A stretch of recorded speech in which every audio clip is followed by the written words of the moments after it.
সব ভালোবাসাগুলো শুরু হয় অনেক স্বপ্ন নিয়ে, আর বেশিরভাগ ভালোবাসাগুলো শেষ হয়ে যায় ছোট ছোট অবিশ্বাস আর অবহেলার কারণে। অভিমান কখনো ভালোবাসা বৃদ্ধি করে না, বরং দুজনের মধ্যে দূরত্ব তৈরি করে। কাউকে দূর থেকে ভালোবাসাই সব থেকে পবিত্র ভালোবাসা, যেখানে ভুল স্বীকার করতে জানে সেই সবচেয়ে বেশি ভালোবাসা পাওয়ার যোগ্য। ভালোবাসাটা কত আজব, তাই না? যাকে কোনোদিন চিনতাম না, জানতাম না, আজ তার জন্যই কষ্ট পাই। কষ্ট শুধু তারাই পায় যারা অন্যের ভালোর জন্য নিজের সুখ শান্তি প্রতিনিয়ত বিসর্জন দেয়। আসবে না জেনেও দিনের পর দিন একটি মানুষের জন্য অপেক্ষা করার মানে হচ্ছে ভালোবাসা। চেষ্টা করলেও অনেক কিছু পারা যায়, শুধু পারা যায় না মনের মানুষকে ভুলতে পারা। মন খারাপের কারণ সেই মানুষগুলোই হয় যাদের নিয়ে আমরা ভালো থাকার স্বপ্ন দেখি। অভিনয় আমিও করতে জানি। কিসের অভিনয় জানো? হাজার কষ্টের মাঝে সুখে থাকার অভিনয়। শুধু তোমার জন্য মনের দরজা খোলা ছিল, আছে এবং সারা জীবন থাকবে।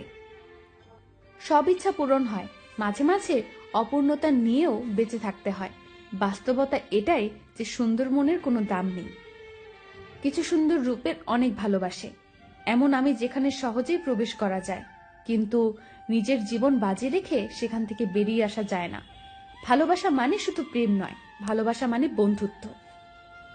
যে বন্ধু তোমাকে সারাক্ষণ জ্বালাতন করে তাকে কখনো হারাতে দিও না, কারণ সে যেদিন থাকবে না সত্যিই তুমি তাকে খুব মিস করবে।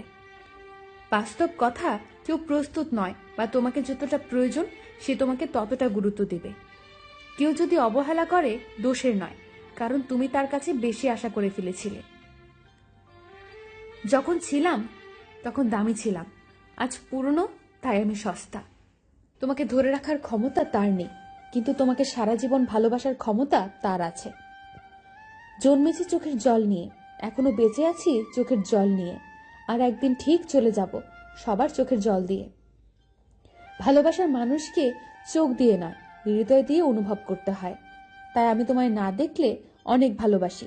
তুমি যতই দূরে থাকো তবুও আছো আমার হৃদয় জুড়ে।